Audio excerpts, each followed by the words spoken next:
اچھا، جس سے کھیلیں اس کو دوست بنائیں، اس کے ساتھ جھگڑا نہ کریں۔ جھگڑا کرنے والا شیطان کا دوست ہوتا ہے۔ میں آپ کو بتاؤں، حدیث کے اندر آتا ہے سمندر کے اوپر شیطان اپنا عرش رکھتا ہے، اور عرش رکھ کے نا اس وقت بیٹھ کر وہ اپنے سارے دن کے جو کارنامے کر کے لوگ آتے ہیں نا شیطان اس کے، ان سے پوچھتا ہے کہ تو نے کیا کیا، ان سے پوچھتا ہے کہ تو نے کیا کیا۔ کوئی کہتا ہے کہ میں نے قتل کرایا، کوئی کہتا ہے میں نے شراب فلاں کو پی لی، کوئی کہتا ہے میں نے یہ گناہ کرایا، کوئی کہتا ہے میں نے چوری کرائی۔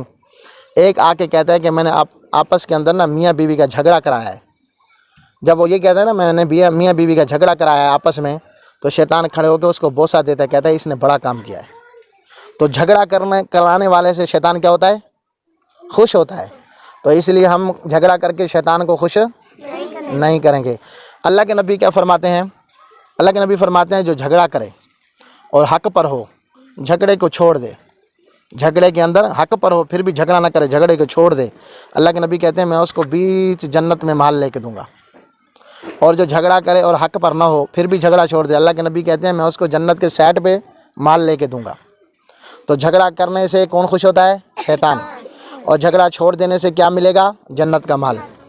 تو اس لیے آپ آپس میں جھگڑے نہیں کریں گے، گالی ماں باپ کا کہنا مانیں گے۔ حضور علیہ الصلوۃ والسلام نے فرمایا، کسی صحابی نے پوچھا کہ ہمیں کیسے پتہ لگے گا کہ ہمارا اللہ راضی ہے کہ ناراض ہے؟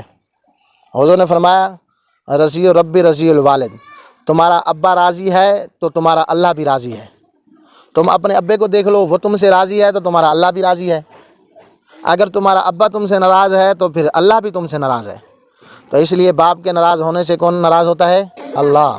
اور اللہ کو ناراض کرنے سے آدمی کہاں جائے گا؟ جہنم میں، آگ میں جلے گا، سمجھ گئے؟ تو اس لیے اپنے ابے کو ناراض نہیں کرنا، اور والدہ کو بھی ناراض۔ فرمایا حضور علیہ الصلوۃ والسلام نے تمہاری ماں کے پاؤں کے نیچے جنت ہے۔ اس کا مطلب یہ ہے کہ ماں کی خدمت کرو، اس سے تمہیں جنت ملے گی۔ حضور نے فرمایا کہ اگر میری ماں ہوتی، میں نماز پڑھ رہا ہوتا اور وہ مجھے بلاتی محمد، میں نماز توڑ کر اپنی اماں کو کہتا جی، سمجھ گئے نا؟ تو اس لیے آج بھی علماء نے یہ مسئلہ لکھا ہے کہ اگر نفل نماز کوئی پڑھ رہا ہو، نفل نماز، اور ماں باپ کو معلوم نہ ہو، اماں کو معلوم نہ ہو، اس کو پتہ نہ ہو کہ یہ نماز پڑھ رہا ہے، اور وہ تمہیں بلا لے تو نماز توڑ کر اس کو کہو جی۔ اگر تم نفل نماز پڑھ رہے ہو اور اماں کو معلوم نہیں ہے، اس نے تمہیں بلا لیا، صاحب ذرا بلائے گی تو تب جب معلوم نہیں ہوگا، معلوم ہوگا تو پھر تو نہیں بلائے گی۔ تو نفل نماز توڑ کر اماں کو جواب دینا علماء نے لکھا ہے کہ جائز ہے۔ تو نماز توڑ کر اماں کو کہنا جی، یہ اللہ نے رعایت دی ہے، تو اس اماں کو اگر آدمی جی نہ کرے اور اس کا کہنا نہ مانے تو اس کو سزا کتنی بڑی ہوگی۔ تو اس لیے اپنے ماں باپ کے ساتھ آج تم جیسے کرو گے کل تمہارے ساتھ ویسا ہوگا۔ ماں کی دعا، باپ کی دعا آدمی کو کامیاب کرتی ہے، ان سے دعا کرایا کرو۔ میرا باپ جب بیمار تھا نا تو میں اس کو کہتا تھا میرے لیے ہاتھ اٹھا کے دعا کرو۔ میں یہاں تھا، خدمت کرتا تھا، تو ہاتھ اٹھا کے ان سے دعائیں کرواتا تھا۔ وہ ایسے بغیر ہاتھ اٹھائے دعا دیتے تھے، میں کہتا تھا نہیں، ہاتھ اٹھاؤ دعا کرو۔ اپنے ماں باپ سے اپنے لیے دعا کروایا کرو۔ ماں باپ کی دعا اللہ قبول فرماتا ہے، ماں باپ کی دعا اللہ جلد سنتا ہے، اور ماں باپ کی دعا سے آدمی کامیاب ہوتا ہے۔